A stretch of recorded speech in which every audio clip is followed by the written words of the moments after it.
제요. 예, 새해가 됐습니다. 그죠? 날씨가 굉장히 찬데. 자, 새해는 좋은 일만 있길 바라고 복 많이 받으십시오. 상투적인 새해 인사인데 진심을 담아서 말씀드리는 겁니다. 그러니까, 강의를 지금 좀 시작을 할 텐데, 간단하게 몇 가지만 말씀을 드리도록 하겠습니다. 몇 가지만 말씀을 드릴게요. 제 강의는 아시는 분은 아시겠지만, 아이고, 첫 회부터 분필이 실종이네. 1, 2월에는 윤리사상하고 3, 4월에는 정치사회사상, 5, 6월에는 교과교육론, 그 밑에는 문제풀이와 모의고사 이런 식으로 진행이 될 겁니다. 진행이 될 거고요. 매년 이렇게 왔습니다. 매년 이렇게 왔는데 특별히 바꿀 이유는 별로 없는 것 같고, 그래서 그렇게 좀 진행을 할 겁니다. 진행을 하고 1, 2월 달은 말씀드렸듯이 서양, 동양, 한국 윤리사상을 이제 하도록 하겠습니다. 그 보충 자료 보시면 이제 그 서양, 동양, 한국 윤리사상에 대해서 공부를 지금부터 진행돼야 될 텐데, 공부를 하려면 먼저 그 소위 공부 영역을 좀 결정을 봐야 될 거라고 생각을 합니다. 공부 영역은 결국 출제 범위가 될 거고요. 출제 범위가 될 텐데 제가 거기 간단하게 도표에다가 좀 적어놨는데, 이거는 참고한 거는 첫째는 우리 교육과정 내 내용 부분 있죠.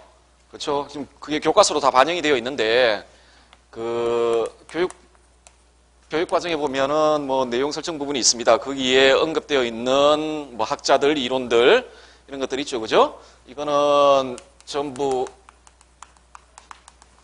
교과서에 반영이 되어 있습니다. 윤리와 사상이라든지, 생활과 윤리라든지, 이런 데 반영이 되어 있거든요. 거기에 반영되어 있는 이론들, 다음에 학자들, 다음에 여기 플러스에서, 이전 직전 시험, 그러니까 2009년부터 봤던 1차 객관식, 2차 논술 그 시험 직전에 그 교육과정 평가원에서 그 출제 범위와 관련되어 있는 자료를 제시한 게 있습니다. 그거.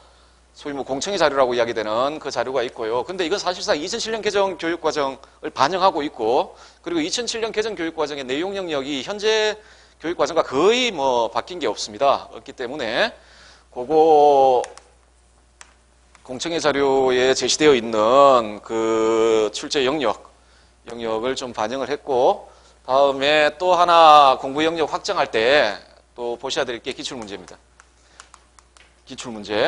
기출문제에서 나온 그 학자들이나 이론들 있죠. 학자들이나 이론들을 좀 봐야 될 것 같습니다. 그래서 그걸 확정을 했는데, 이때 기출문제라 하면 그 위에 서답형 시험 있지 않습니까? 그러니까 7차 이전부터 교육과정 반영하고 있는, 그게 아니라 적어도 2009년, 2007년 개정 교육과정을 반영하고 있는 그때부터, 09년부터 이 기출문제들에 언급되어 있던 어떤 학자들, 다음에 이론들, 그것들 반영해서 공부 영역을 확정하시면 될 겁니다. 그리고 시간이 남으시면 더 많이 아셔도 상관없습니다. 많이 알면 좋습니다. 많이 알면 좋은데. 자, 그래서 요걸 반영해서 조금 제가 정리를 해봤거든요. 한번 봅시다. 공부 영역 되어 있고, 일단은 서양 윤리 같은 경우는 고대의 소피스트, 소크라테스, 플라톤, 아리스토텔레스, 에피쿠로스, 스토아파. 다음에 중세는 그 교과서에 예수님도 등장하십니다. 예수님도 등장하시는데, 예수님, 아우구스누스, 아퀴나스, 다음에 이게 기독교 윤리라 해서 뒤에 그 루터와 칼뱅까지 언급이 되고 있는데요. 지금 제 자료에 굵은 글씨로 되어 있는 부분 있죠? 굵은 글씨로 되어 있는 부분 제가 강의하지 않겠습니다, 이거. 여러분들이 알아서 하십시오, 이거. 그냥 교과서에 언급되어 있는 수준 정도로만 아셔도 됩니다.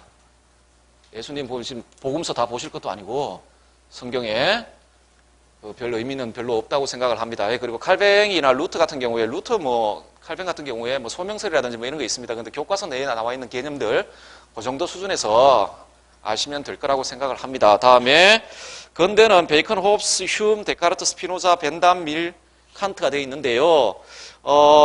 베이컨도 여러분 우상론 정도, 그 노브 모르가논 같은 신기관론 같은 경우에 인식론에 해당되는 거거든요. 그래서 근대 경험론의 균합적 방법과 관련되어 있는 이야기들인데, 그런 것들은 굳이 할 필요는 없을 것 같고, 여러분들이 교과서 수준이나 아니면 그 짧은 철학사 수준에서 나와 있는 이야기들 정도로만 혼자서 확인을 하십시오. 그리고 홉스는 정치, 사회, 사상 할 때 하겠습니다. 여기서 빼고 정치사회사상 지금까지 홉스가 윤리 영역에서 출제된 적이 없습니다. 홉스는 전부 정치사회사상 영역에서만 출제되었습니다. 그래서 그 영역에서 홉스를 공부하시면 될 것 같고 벤담이 왜 굵은 글씨처럼 보이죠? 벤담은 당연히 해야 됩니다. 해야 되고요. 뭐 데카르트 있는데 데카르트 안 할 겁니다. 하지 않을 겁니다. 데카르트는 윤리가 없어요. 데카르트는 그래서 데카르트도 만약 아시고 싶으면 짧은 철학사 책만 보십시오. 긴 거 보지 마세요. 데카르트 공부 1년 걸립니다. 데카르트만 1년 걸려요. 1년 걸리니까 그냥 짧은 철학사 책에 만약 아시고 싶다면 나와 있는 데카르트 부분 있죠. 그 부분 정도로만 여러분들이 그냥 체크를 하십시오. 체크를 하시고 다음에 현대는 퍼스 제임스, 그러니까 실용주의 이야기하면서 교과서에 어떤 교과서에 퍼스하고 제임스가 언급이 되어 있는데 제 생각에는 굳이 할 필요가 없는 학자들입니다. 근데 만약에 공부하고 싶다면 마찬가지로 매우 짧은 철학사 책의 실용주의 파트 나와 있는 퍼스와 제임스, 그러니까 실용주의 역사에 퍼스가 시작되거든요. 퍼스부터 해서 제임스 다음에 듀이로 이렇게 시작이 되는데 그 정도로만 확인을 해 두십시오. 중요한 건 듀이입니다. 듀이 다음에 케르케골, 사르트르, 하이데거, 야스퍼스 현상학적 윤리설이라고 했는데 이거는 거의 100% 쉘러를 이야기를 하는 거고 다음에 덕윤리, 배려윤리, 계약주의 윤리설, 다마윤리, 책임윤리가 있는데 덕윤리하고 배려윤리는 교육론 과정에서 하도록 하겠습니다. 다음에 계약주의 윤리설은 당연히 정치사회사상 파트에서 근대 3명의 계약론자들 있죠. 거기에 아마 포습을 시켜서 공부하시는 게 바람직할 겁니다. 다음에 다마윤리는 하버마스입니다. 올해 출제가 되었는데 하버마스도 이건 사실상 정치사회사상 영역에 포함됩니다. 그래서 이것도 다음에 배려윤리는 아시겠지만 도덕교육론에서 나딩스나 길링을 할 때 하면 될 것 같고 책임윤리는 공청회 자료에 책임윤리라고 되어 있는데 이게 요나스인지 베버인지 알 수가 없습니다. 근데 요나스 베버, 그러니까 베버나 요나스는 응용윤리에서 이야기 될 것이고 베버는 정치사회사상에서 언급이 될 겁니다. 될 테니까 그렇게 보시면 될 거고요. 다음에 윤리적 입장이라고 되어 있는데요. 윤리적 상대주의, 주관주의, 자연주의, 이기주의, 쾌락주의, 공리주의, 의무주의 이렇게 되어 있는데 지금까지 보면 특히 윤리적 주관주의와 윤리적 자연주의와 관련해서는 출제된 적이 없습니다. 09년 이후로는. 그리고 실제로 출제하기도 힘든 문제고 오히려 상대주의라든지 이기주의라든지 쾌락주의라든지 공리주의라든지 의무주의는 관련 학자들과 연관지어서 출제가 되었거든요. 그래서 이런 부분들 좀 살펴보도록 하겠습니다. 하고 동양윤리 같은 경우에는 공자, 맹자, 순자, 주의, 양명, 다음에 고정학 이렇게 돼 있어요. 교과서에 청대 고정학까지 나와 있는데 고정학은 그냥 여러분 교과서 수준 정도로만 알아두시고 불교는 부처의 사상 초기 불교죠, 그죠? 당연히 봐야 되고 굉장히 자주 출제되고 봐야 되고 소승불교는 거의 출제가 안 됐습니다. 지금까지 안 됐는데 그래서 소승불교의 일반적 특징 정도만 알아두시면 될 것 같고 다음에 대승불교의 일반적인 특징들 있죠. 하고 다음에 용수인데 유식이 교과서에서는 다뤄지고 있지 않다라고 제가 이래저래 근데 크게 중요하게 다뤄지고 있는 오히려 중간 그러니까 용수가 아주 중요하게 좀 다뤄지고 있는 것 같은데 기출이 된 적이 있습니다. 유식이요. 기출이 된 적이 있어서 유식은 봐야 되지 않을까 싶고 천태화음, 정토, 선종 이렇게 돼 있는데 정토종은 강의하지 않겠습니다. 강의하지 않고요. 다음에 도가는 당연히 노자, 장자 당연히 봐야 되고 이게 나중에 이후에 도교로 발전하잖아요. 하면서 황도학파라든지 태평도, 오두미교, 청담사상 이렇게 발전하는데 발전된 내용은 그냥 하지 않겠습니다. 지금까지 출제된 적도 없고 태평도를 내겠습니까?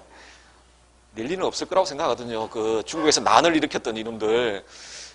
별로 그런데 그냥 교과서에 언급이 되어 있습니다. 그냥 도교로 이렇게 도가가 도교로 발전하는 과정에서 짧게 언급이 되어 있는데 그 정도 수준에만 알아두셔도 크게 문제 안 될 거라고 봅니다. 지금까지 단 한 번도 출제된 적이 없습니다. 단 한 번도. 심지어 예전 서답편까지 다 합쳐도 출제된 적이 없습니다. 그런 이유가 분명히 있죠. 출제할 이유가 없다는. 그렇죠?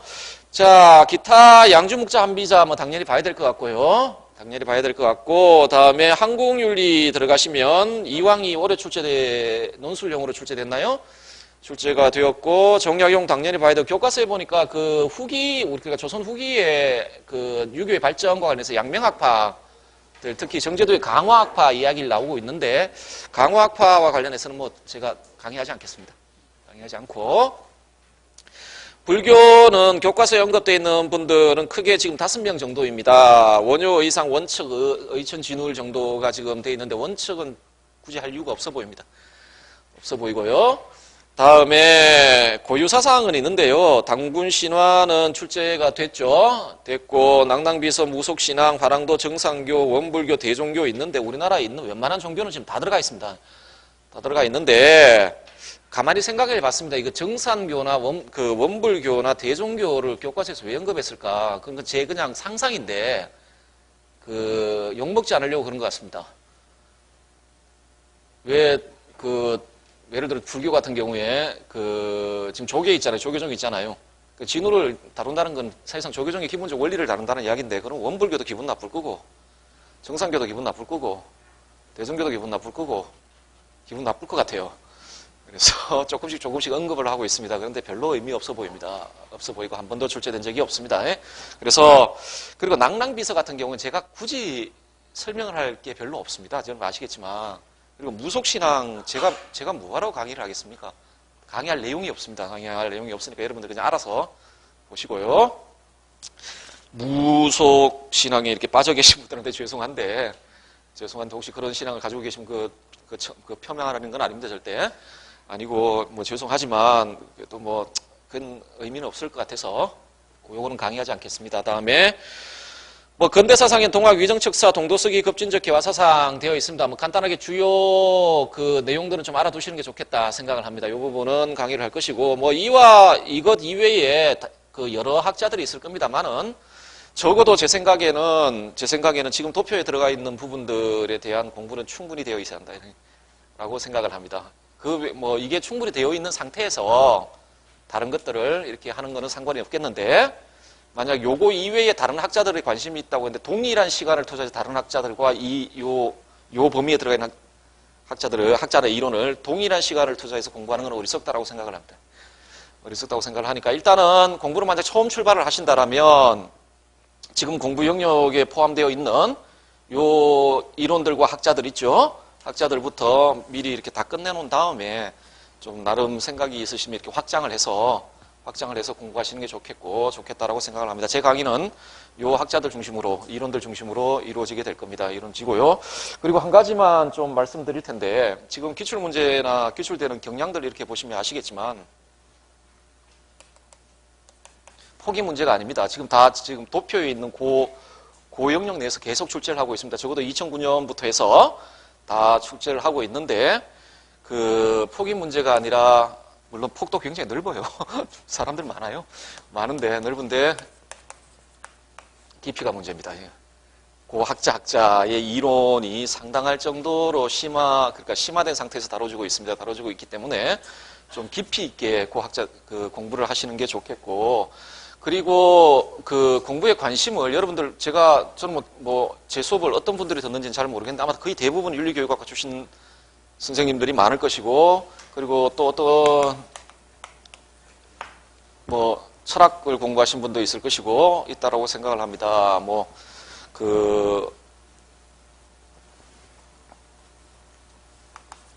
이 철학은 말이 철학이지, 제가 철학과 출신입니다. 말이 철학이지 영역이 엄청나게 넓습니다. 철학사체 철학과 1, 2학년 애들이 보면은 완전 도인이에요. 1, 2학년 애들. 철학과 특히 1, 2학년 아직 이 혈기 방약한 애들 도인입니다. 철학사책 한 2권 읽고 막 3개를 노네요. 철학사책 한 2권 읽고 3개를 노랍니다. 막 3개를 노네요. 가소롭죠. 웃기고 웃긴데 이거는 영역이 엄청납니다. 이거. 그리고 철학을 바라보는 사람마다 관점이 다 다르고, 저 같은 사람은 철학을 과학으로 생각을 합니다. 어떤 사람은 그렇게 생각하지 않고 할 텐데, 영역이 정말 많아요. 인식론도 있고, 존재론도 있고, 엄청나게 많습니다. 엄청나게 많은데, 그 철학의 영역 안에 소위 도덕 철학 영역이 윤리학을 구성합니다. 윤리학을 구성하는데, 윤리학을 공부해 보시면 철학에 대한 관심을 가질 수밖에 없습니다. 철학적인 특히 인식론이라든지 존재론이라든지 뭐 이런 형이상학이라든지 뭐 이런 것들 있잖아요. 심지어는 의미론, 메타윤리학 같은 거 공부하려고 하면 기본적으로 베이스가 의미론이 깔려 있어야 됩니다. 그 슈엘러 같은 사람도 공부하려면 현상학적인 기본적인 베이스들이 있어야 됩니다. 실제로는 있어야 되는데 뭐 후설 같은 사람들의 그 현상학적인 내용들이 있어야 됩니다. 있어야 되는데 그럼에도 불구하고 윤리학은 독자적인 영역을 가지고 있어요. 그러니까 크게 이야기해서 철학이라는 전체 부분에 들어가 있지만 그럼에도 불구하고 윤리학은 독자적인 영역을 차지합니다. 어떤 학이 독자적인 영역을 차지한다는 이야기는 대상과 방법에 있어서 독자성을 가지고 있다는 겁니다. 어떤 학으로서의 독자적인 영역을 가졌다는 이야기는 탐구하는 대상과 그 대상에 대해서 탐구하는 방법에 있어서 독자적인 방법을 가지고 있다는 겁니다. 라는 이야기거든요. 그래서 그 말은 달리 이야기하면 철학의 기본적인 베이스를 그러니까 아주 깊이 있기까지 가지고 있지 못하도록 윤리학에 대한 탐구가 가능하다는 거예요. 제가 이 말씀을 드리는 이유는 뭐냐면 아마 윤리학 공부하시다 보면은 계속 이렇게 사유들이 확장되고 다음에 철학적인 내용들을 알고 싶어 하실 거라고 생각을 합니다. 알고 싶어서 하는데 그 관심을 끊어버려야 합니다.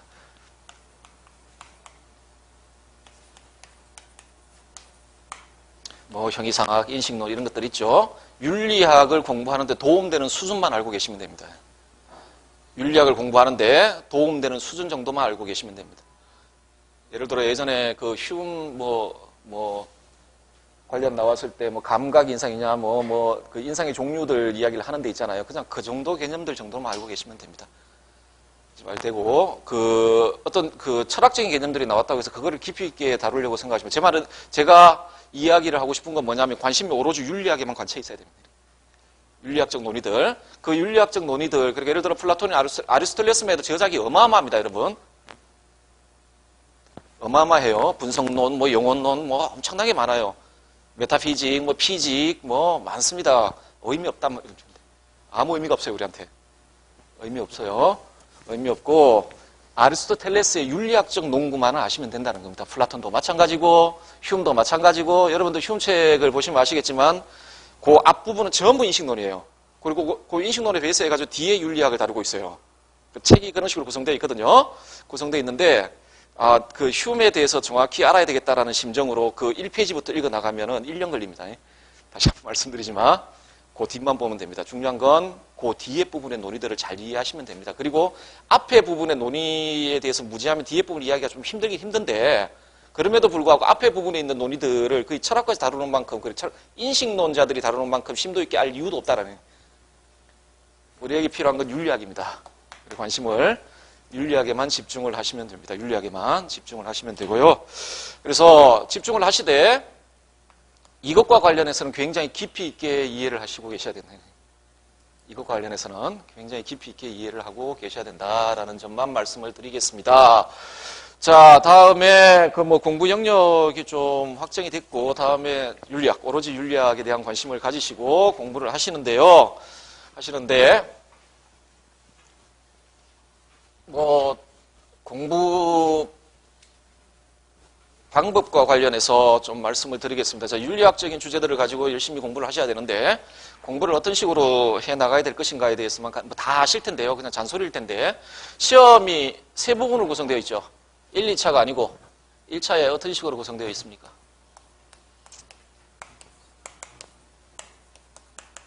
이렇게 구성되어 있습니다. 이렇게 구성되어 있는데 이렇게 구성되어 있습니다. 이건 보통 뭐 하는 거죠? 용어 집어넣기 합니다. 그러니까 이 개념이 시각화된 게 용어입니다.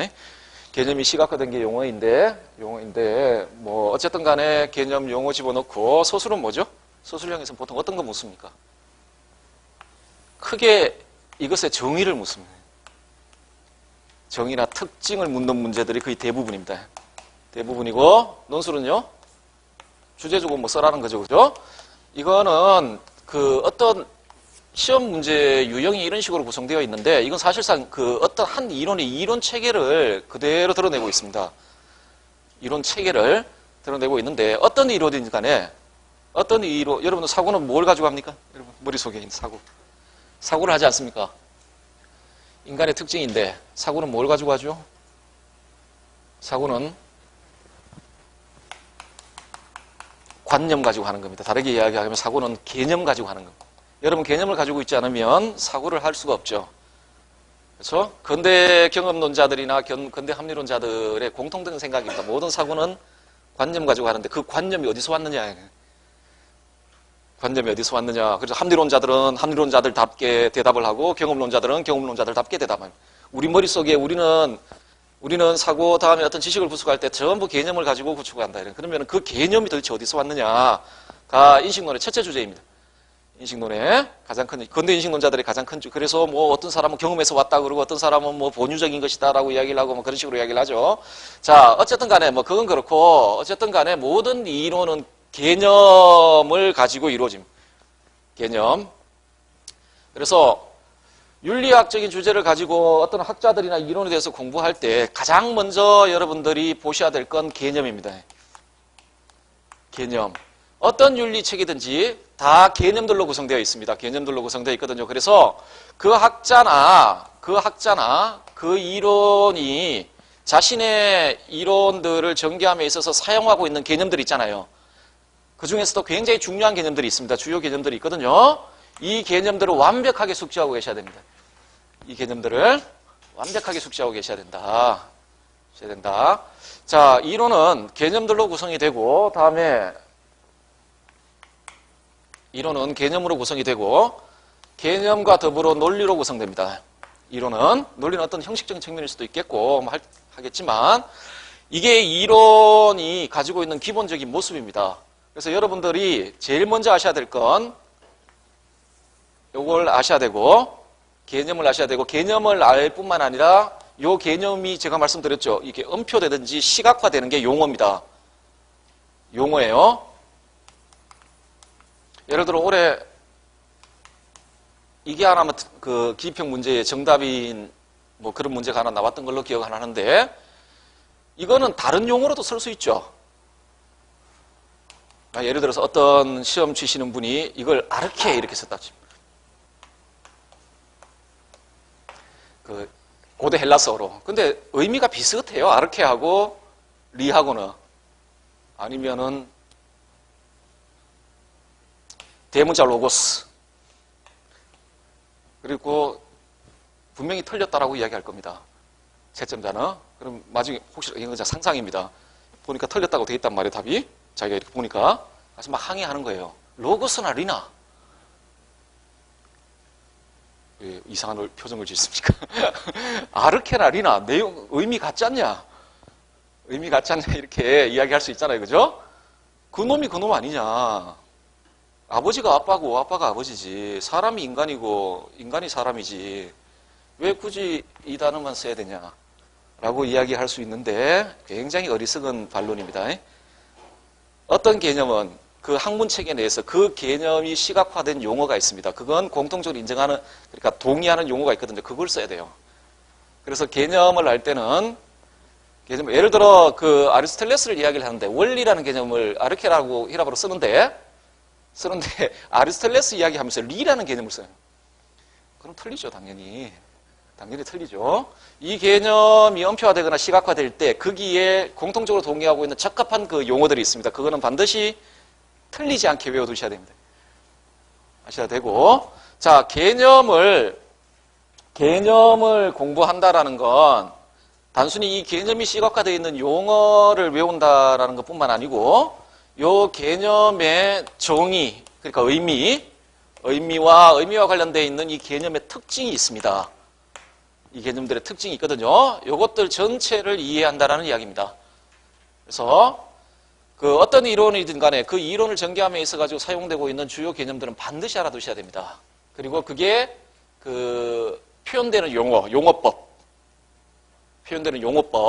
그 용어법들을 반드시 숙지를 해 두셔야 되는데, 숙지를 해 두셔야 됩니다. 그리고 한 이론 체계 내에서 개념들은 뭐 여러 가지 개념들이 있을 거 아닙니까? 예를 들어 뭐 여러 가지 개념이 있는데 그 개념들은 떨어져 있지 않습니다. 개념들이 전부 연결되어 있어요. 개념들이 논리적으로 연결이 되어 있습니다. 논리적으로 연결되어 있거든요. 그래서 개념을 정의하시다 보면 그 개념을 정의할 때 필요한 개념들이 있어요. 그런 개념들, 그러니까 관련 개념들 있잖아요. 개념과 개념 사이의 관계. 개념과 개념 사이의 관계를 알아야 이 문제를 해결할 수가 있습니다. 이 문제를. 예를 들어 오늘 보시겠지만 덕이라는 개념이 있다. 그리고 이 학자의 중요한 개념 중에 행복이라는 개념이 있다. 개념이 있다. 그렇죠? 만약에 뭐 예를 들어서 뭐 플라톤의 아리스토텔레스든 요 둘 사이의 관계, 개념과 개념 사이의 관계를 아셔야 됩니다. 아셔야 돼요. 그래야만 서술형 시험 문제를 해결할 수가 있습니다.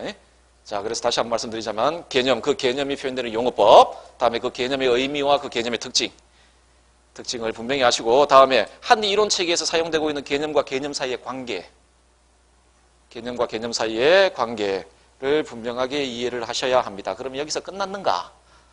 여기서 끝나면 안 되죠. 논술 시험을 봐야 될 거 아닙니까? 여기까지만 하면 여기까지는 볼 수 있습니다. 여기까지는 볼 수 있는데 논술 시험을 봐야 되죠. 논술 시험을 봐야 되는데 어떤 이론이든 간에 그 학자가 어떤 뭐 예를 들어 니코마코스 윤리학을 썼다 칩시다. 아리스토텔레스가 왜 썼습니까? 니코마코스. 아니면 스피노자가 에티카를 썼어요. 왜 썼죠? 심심했어요. 할 일 없어가지고. 유토교에서도 쫓겨나고 기독교에서도 쫓겨나고 할 일은 없고 저기 렌즈 갈다 보니 시간은 남고 심심한데 이건 한번 써볼까 라고 쓰지는 않았을 겁니다. 않았을 거예요. 모든 이론, 어떤 학자가 어떤 이론을 전개할 때는 언제나 문제의식이 있습니다. 주제의식이 있다는 거. 그리고 삶에 있어서 그 문제를 해결하고 싶은 갈증이 있어요. 에티카는 어떤 갈증이, 스피노자의 어떤 갈증, 욕구. 도대체 행복이란 뭘까? 도대체 행복이란 뭘까? 가 스피노자가 풀고자 했던 문제의식이요, 주제의식입니다. 문제의식이요, 주제의식이에요. 일체의 이론에는, 어떤 이론에는 그 학자가 해결하고자 하는 문제가 있어요. 문제. 예를 들어 뭐 간단하게 덕이란 뭐냐? 도대체 선이란 뭘까? 아니면 윤리학의 대주제, 바람직하게 산다는 건 뭘까? 소크라테스의 주제죠. 소크라테스가 평생 동안 담고 있던 주제의식입니다. 인간으로서 바람직하게 산다는 건 도대체 뭘까? 주제가 있고 그 큰 주제가 있고 큰 문제가 있고 그 큰 문제에서 파생하는 작은 문제들이 있습니다. 그리고 이론들은 그 문제에 대해서 답을 던져주고 있어요. 그런데 학자들 사이에 동일한 문제의식을 가지고 있으면서 다른 이론을 제시해요. 동일한 문제의식을 가지고 있으면서 다른 이론을 제시하는 거죠. 예를 들어 스토아나 에피쿠로스나 문제의식은 동일했어요. 헬레니즘이란 그러니까 그 작은 공동체 폴리스가 무너지고 거대 제국이 형성된 그 상황에서 개인적으로 가장 바람직하고 행복하게 산다는 건 무엇일까? 라는 문제의식은 에피쿠로스든 스토아든 가지고 있었어요. 그렇죠? 가지고 있었는데 이 문제를 해결하는 방식이 달라지죠. 자, 여러분들 제가 말씀드리는 건 뭐냐면 논술 문제는 기본적으로 조주제를 다루고 있습니다. 그러니까 어떤 학자들이 있을 때 비교될 만하고 같이 놓을 만한 학자들을 가지고 논술 문제를 내요. 그리고 논술 문제는 기본적으로 어떤 주제를 다뤄요. 행복이란 뭘까? 선이란 뭘까? 인심도심이란 뭘까? 뭘까? 이런 형태의 자, 같은 주제의식을 가지고 있으면서도 상이한 이론이 전개되는 그 상이함 속에도 공통점이 있을 수도 있고 있어요. 그래서 여러분들은 이론 체계를 보면서 통시적 관점을 가져야 됩니다. 어떤 주제나 어떤 개념과 관련해서 그것의 발전사를 알아야 된다는 거예요. 발전사. 예를 들어 이 개념이 있다라면 이게 소크라테스한테도 사용되고 플라톤한테도 사용되고 아리스토텔레스한테도 사용되고 중세에서도 사용되고 공리주의자들한테도 사용되고 칸트한테도 사용되는 개념입니다. 그렇죠? 그런 개념들이죠. 그런데 각각의 이 개념에 대한 의미가 달라집니다. 이론은 그렇게 바뀌는 겁니다. 동일한 용어를 쓰더라도 그 용어의 의미가 변경되면서 이론 체계가 바뀌어 나갑니다. 바뀌어 나가거든요. 그걸 통시적으로 확인할 수 있어야 됩니다. 어떤 주제에 대해서 어떤 학자들을 그 순간에 나란히 두고 그 주제에 대해서 비교할 수 있어야 된다는 거예요. 독일은 뭐냐 이렇게 이야기를 해놓고 그러면 소크라테스는 어떻게 이야기했을까? 플라톤은 어떻게 이야기했을까? 공자님은 어떻게 이야기했을까? 그 공리주의자인 밀은 이 덕에 대해서 어떻게 생각했을까? 그걸 한꺼번에 놓고 그 용어, 그 개념 안에서 이 학자들의 이론을 포섭할 수 있는 능력을 갖추고 있어야만 이 문제가 해결이 될 수 있습니다. 이 문제 해결이 될 수 있습니다. 자, 출발점은 개념부터 출발을 하고, 그렇죠? 그래서 여러분들 가장 먼저 하셔야 될 거는 개념을 튼튼하게 가지고 있어야 돼요. 안 그러면 여러분 왜 키워드니 채점할 때 무슨 그런 걸로 채점한다니 어쨌든 이야기를 하죠. 사실상 개념입니다. 그 개념을 사용했냐의 문제예요. 근데 왜 키워드 가지고 채점을 하냐면 그 개념을 제대로 사용하지 않았다는 이야기는 그 교수들, 그러니까 학자들이죠. 학자들의 관점에서 봤을 땐 모른다라고 평가될 수밖에 없습니다. 한 이론가가 사용했던 개념을 적절하게 사용하지 못한다. 그래서 라는 말은 그 이론가의 이론을 모르고 있다라고 밖에 평가가 안 돼요. 왜냐하면 대면에서 물어보는 게 아니지 않습니까? 대면하면 모르죠. 이렇게 어떻게 하면 앞에 대놓고 같이 이야기를 하면 네가 지금 그 이론은 다 아는데 잠시 어제 술을 많이 먹어서 그 단어를 까먹었구나. 그렇게 이해해 줄 수는 있습니다. 근데 그런 시험이 아니지 않습니까? 글만 보고 채점을 해야 된단 말이에요. 그러면 어떤 학자에 대해서 문제를 냈고 그리고 그 문제에 필요한 개념들을 그 출제자는 알고 있어요. 그런데 그 개념을 쓰지 않으면 모른다라고 평가할 수밖에 없죠. 당연히. 저라도 아마 그렇게 평가할 수밖에 없을 겁니다. 그렇죠? 자, 기초 작업은 개념이고 개념에 대한 이해, 소위 의미와 용어법과 특징들, 다음에 개념과 개념 사이의 관계, 다음에 그 개념의 발전사, 소위 발전사. 그 다음에 그 발전사를 알기 위해서는 주제들을 정확히 이해하고 있습니다. 윤리학에서 주로 사용되는 주제들이 있습니다. 선이란 뭐냐, 덕이란 뭐냐, 바람직한 삶이란 뭐냐, 행복이란 뭐냐. 그렇죠? 윤리학에서 사용되고 있는 주제들이 있고 그 주제들과 관련되어 있는 학자들의 기본 이론들을 비교적 관점에서 이해하고 있어야 됩니다. 이해하고 있어야 되고요. 그리고 이렇게 이해하는 건 반드시 이해를 하셔야 되고 다음에 반드시 암기를 하셔야 됩니다. 반드시 암기를 하셔야 됩니다. 쓰는 시험입니다. 쓰는 시험이에요. 쓰는 시험이기 때문에 이거는 해야 됩니다. 제가 나중에 한 7월달쯤 가면 7, 8월달 수업할 때 보면은 도저히 이해가 안 되시나요? 이렇게 묻거든요. 그러면은 그때 제가 내려줄 수 있는 해답은 하나밖에 없습니다. 영 안 되면 무조건 외워요. 방법이 없어요. 차라리 안 외우는 거, 도무지 이해가 안 된다. 그럴 경우에는 차라리 암기하는 게 그래도 시험에서 답을 쓸 확률이 높아져요. 그런데 무슨 말인지 아시겠죠? 그래서 여러분들이 만약에 어떤 이론에 대해서 이해가 되었다라고 생각을 했단 말이에요. 했다라면 그 관련되어 있는 내용들을 써봐야 됩니다. 근데 못 쓰겠죠? 그러면 이해된 게 아닙니다. 머릿속에서 이해된 것과 그 노트에 적는 건 다른 문제예요. 알고 있다라고 생각하는 걸 글로 표현하는 건 다른 문제예요. 다른 문제란 말이죠. 상당히 갭이 있어요. 그러니 알고 있는 내용들이라 할지 알 것 같다, 알고 있는 것 같다라는 걸 직접적으로 글로 한번 확인을 하십시오. 그래야만 됩니다. 이거는 다 쓰는 시험이기 때문에 그렇습니다. 예전에 1차 객관식 시험 문제 같은 경우는 머릿속에서 이거 알고 있는 것 같다라고 생각하면 어쨌든 그래도 풀 수 있어요. 그렇지만 이건 안 됩니다. 안 되니까 반드시 암기하고 암기된 내용은 쓸 수 있어야 한다는 얘기예요. 쓸 수 있어야 한다. 그래서 근데 여러분도 아시겠지만 그 양이 그렇게 만만한 양이 아닙니다. 절대. 그 윤리 사상만 해도 양이 굉장히 많거든요. 그래서 암기할 게 정말 많아요. 정말 많거든요. 그런데 이해가 되지 않으면 이 암기도 잘 안 되고 암기했다 해도 곧 잊어버려요. 머릿속에서 곧 날아가 버려요. 하기 때문에 충분한 이해가 있어야 돼요. 제가 아까 말 무조건 외우시면 그건 한 8월달이나 9월달이나 10월달쯤 됐을 때 여러분 머리로는 한 달 정도는 가잖아요. 암기한 게. 가니까 그전에는 충분히 이해됩니다. 충분히 이해하면 잊어버리질 않습니다. 암기한 게 잊어버리질 않으니까요. 충분히 이해하고 암기를 하시라라고 말씀드리고 싶습니다. 그래서 아마 제가 이 자료를 하나 나눠드렸을 텐데 이건 가장 기본적인 개념들입니다. 가장 기본적인 개념들인데 그래서 이것 말고도 더 많은 개념들이 그 이론에서 활용되고 있는데 어떤 이론에서 그 이론 중에서 가장 중요하다고 생각되는 이론 그 개념이거든요. 그래서 적어도 여러분 여기에 나와 있는 개념들 용어들하고 다음에 그 의미와 특징 있죠?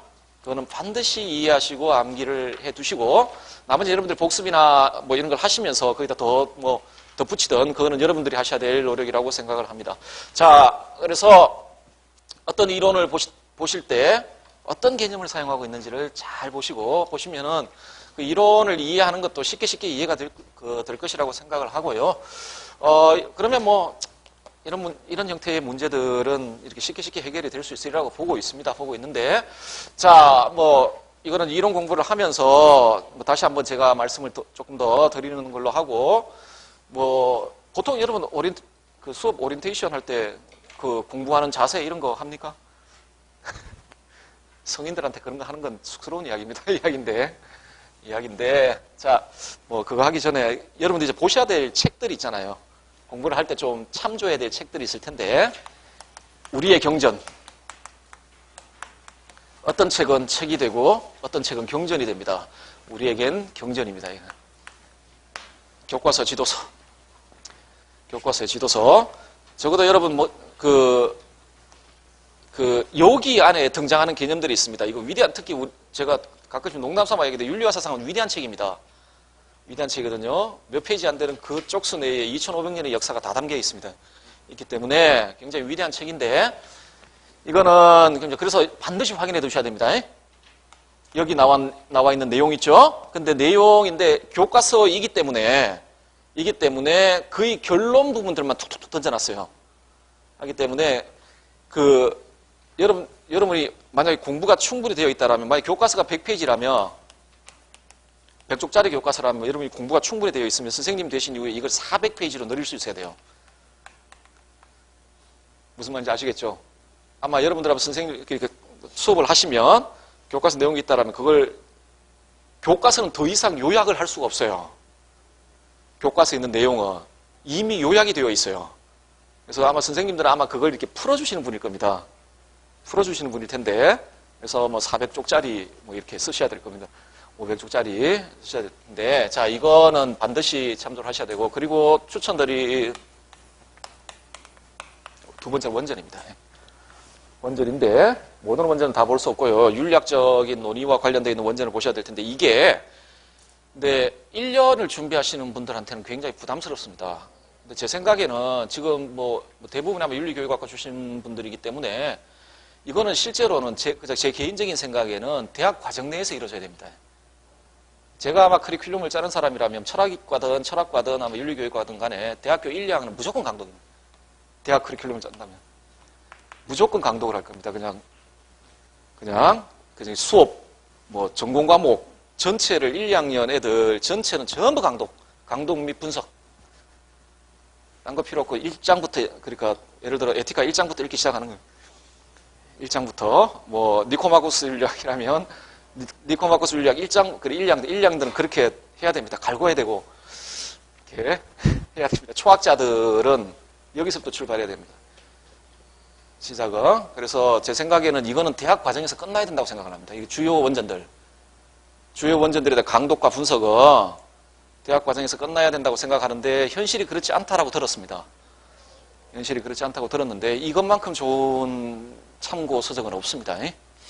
이것만큼 좋은 참고 서적은 있을 수가 없어요. 이건 그 학자가 직접 한 말입니다. 그렇죠? 다음에 2차 텍스트, 그 2차 자료라고 이야기되는 소위 그 개론서라든지 논문이라든지 연구서라든지 이런 것들 있죠. 근데 재미난 현상은 지금 시험 준비하는데 이게 1차 텍스트가 돼버렸어요. 돼버린 경우들이 있어요. 되게 있는데 원래 1차 텍스트는 이게 돼야 됩니다. 올바르게 공부를 한다라면 이게 1차 텍스트가 돼야 되고, 이게 아마 대학 과정 내에서 그 강독되고 분석돼야 된다고 저는 생각을 하는데, 해야 되는데 아마 안 했으면 1년 안에 여기 있는 원전들을 다 읽는다는 게 상당히 좀 부담스러울 거라고 생각을 합니다. 그런데 방법은 다 읽을 수 없다라면 방법은 그 방법입니다. 한 윤리학자들에 대해서 공부를 이루어지면 거기에 중요한 개념들이 있다고 했잖아요. 그 개념들이 표현되고 있는 원전의 부분들이 있습니다. 그 개념들이 예를 들어 올해 실천적 지혜 나왔죠. 그죠? 요 실천적 지혜에 관련해가지고 니코마코스 윤리학의 이 실천적 지혜가 등장하는, 이 개념이 등장하는 굉장히 중요한 단락들이 있어요. 굉장히 중요한 단락. 그 단락들에 대한 그 텍스트들은 일정 정도 좀 읽어놔야 되지 않겠나 이런 생각을 하고 있습니다. 제 생각엔. 자, 그래서 있고 다음에 뭐 2차 자료인데 2차 자료는 뭐 제가 어떤 걸 읽으라고 말씀드리고 싶지는 않습니다. 않고 뭐 여러분들 뭐 선배들 학교 가신 선배들이나 뭐 아니면 뭐 무슨 뭡니까 그 학교 간 다음에 쓰는 거 저 합격했어요 이러면 쓰는 거 후기 거기 보면 뭐 여러 가지 있죠. 여러 가지 있는 거 뭐 그런 것들 참조하시고 뭐 영 안 되면 뭐 선생님들이나 대학의 그 교수님들이나 뭐 괜찮은 논문이 있습니까 뭐 이렇게 뭐 물어보시고 어쨌든 간에 그런 노력을 요 정도는 뭐 참고를 하시면 될 것 같습니다. 될 것 같고요. 제 책은 요런 걸 참고해가지고 책을 만들었습니다. 당연히 제 글은 아닙니다. 요 교재는 제 생각에는 학원 강의용 교재는 저서가 되면 안 됩니다. 그러니까 강사가 쓰면 안 돼요. 강사가 쓰면은 시험 갖다 가면 큰일 납니다. 안 되고 무조건 학원 강의용 책은 여기서 공신력 있는 내용들과 객관적 있는 내용들을 모아놔야 됩니다. 그러지 않으면 그럴 때면 시험에 문제가 안 생겨요. 저서는 저자의 독창적인 견해들이 들어가야 저서입니다. 저서거든요. 자, 그게 우리한테는 독창적인 견해 아무 의미 없습니다. 아무 의미 없고요.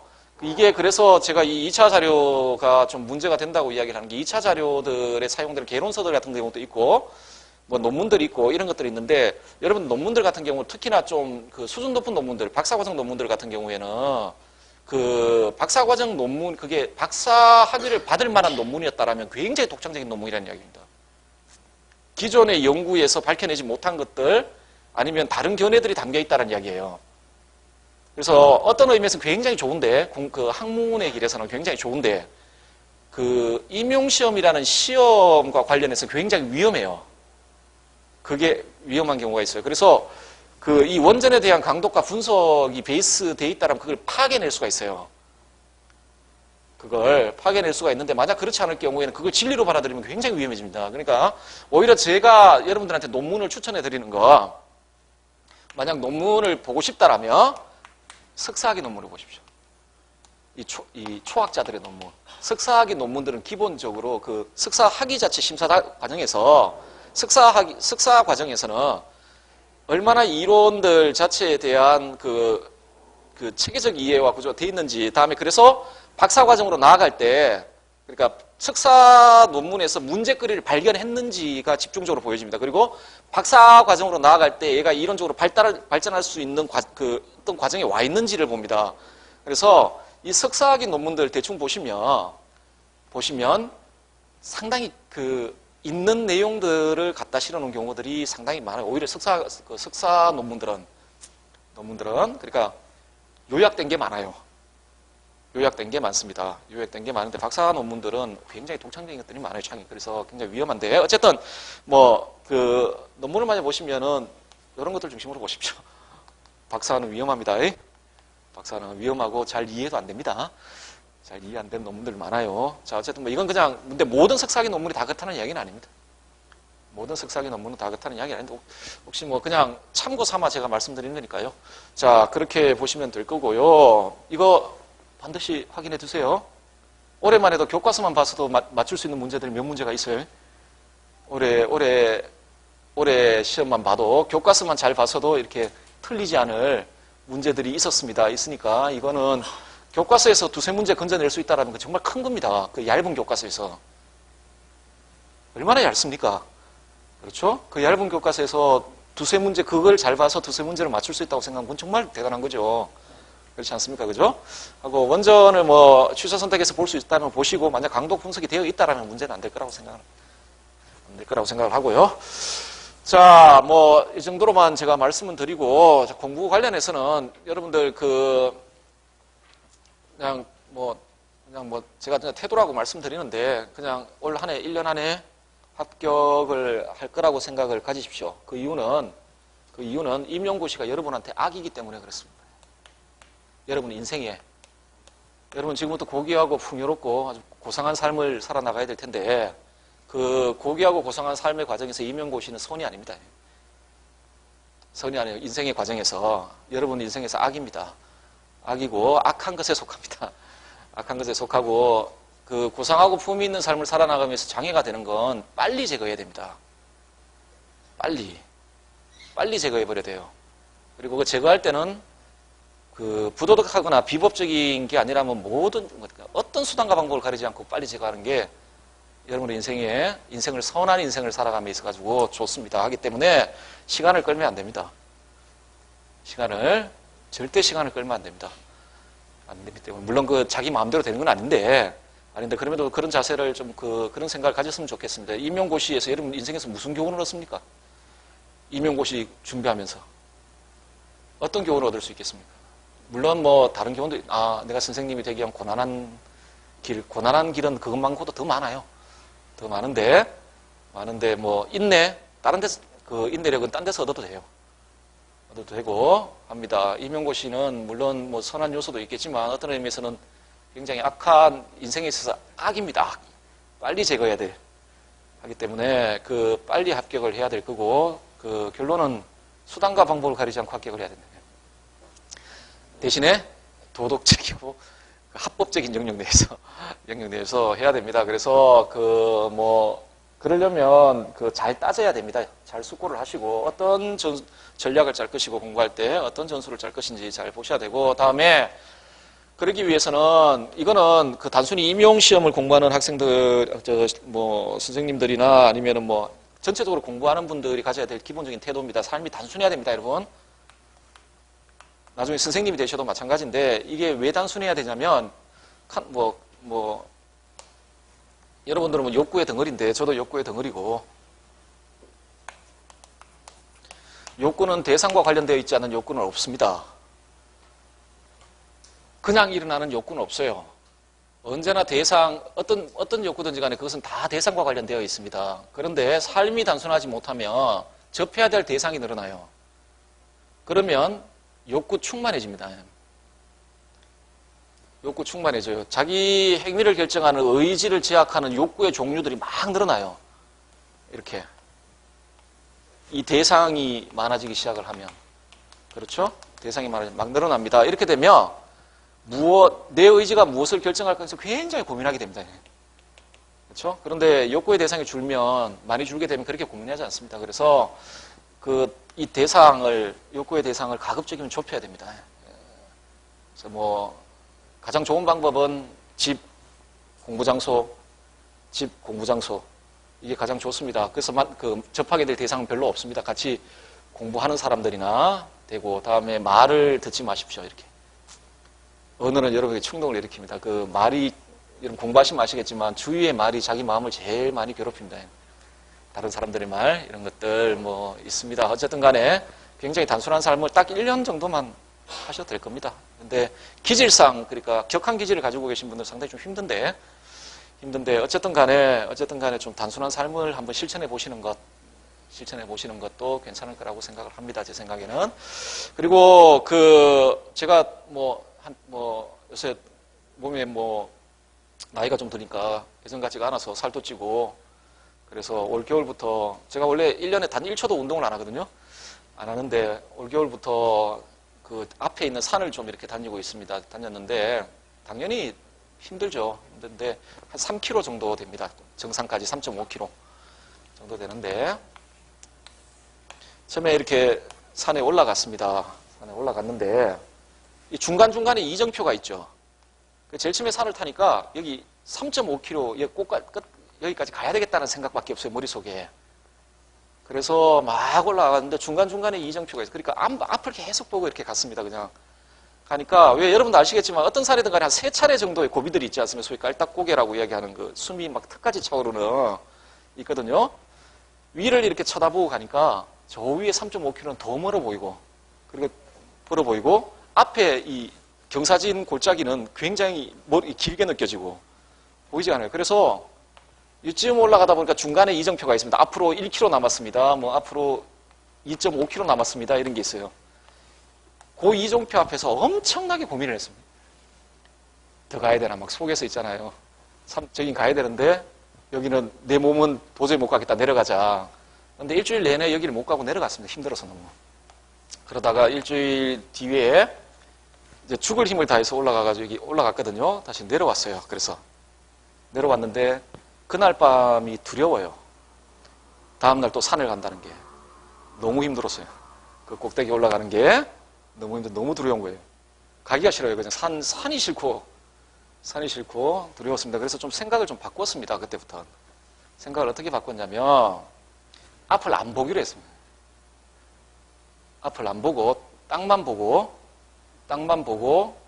그렇게 빠른 속도도 아니고 느린 속도도 아니고 그냥 땅만 보고 화두 하나를 붙잡고 그냥 그날 생각할 거 하나를 붙잡고 올라간다는 생각을 버리고 걷는다는 생각으로 그냥 갔습니다.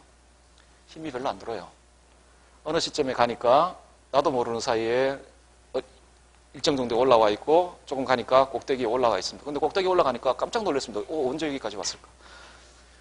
근데 물론 이때 그런 방식으로 정상을 정복한 거하고 답이 죽으라고 힘을 들여가지고 정상을 정복했을 때 기분이 달랐어요. 그때는 정말 처음에는 통쾌함이 있고 아주 쾌감이 강했거든요. 근데 이때는 두 번째 방법으로 올라갔을 때는 평온했습니다. 올라왔구나. 평온하고 힘도 덜 들고 그리고 내려가도 그 다음날 다시 저 짓을 해야 되는구나 하는 생각도 별로 안 들고 거든요. 뭐 다른 이야기 말씀을 드리고자 하는 건 아니고 자꾸 목표 지점을 바라보지 마십시오. 오버페이스 하게 되고 힘듭니다. 아직도 저만큼 남았는지 아니면은 그런 생각이 듭니다. 그냥 세워놓은 계획대로 하루하루 그냥 걸어가시면 됩니다. 그러면 아마 여러분들 그 슬럼프입니까? 이정표 앞에서 더 내려갈까 말까 앞으로 1.5km 더 가야 되는데 그 앞에서 내려가야 될까 말까 이런 생각도 잘 안 들 것이고 그냥 걸어가십시오. 그냥 걸어가시면 여러분 의지는 그렇게 강하지 않습니다. 하기 때문에 여기서 좀 천천히 걷다가 이쯤 돼서 단숨에 달려야지 이거 안 됩니다. 그렇게 달리다 보면 한 1km 두고 내려가야 되겠다는 생각밖에 안 들어요. 때려치워버려야 힘들어서 못하겠다 생각밖에 안 들거든요. 그냥 걸어가십시오. 이렇게 걸어가고 그러니까 목표를 생각하지 말고 공부를 생각하지. 그냥 오늘은 플라톤을 공부하겠다. 이렇게 뭐 공자를 공부하겠다. 그러면은 도착하게 될 것이고 저는 여러분들이 만약에 저 과정에 그냥 제가 저거 하다가 다른 분들이 보니까 같이 등산하는 분들이 전부 등산 스틱을 가지고 다니더라고요.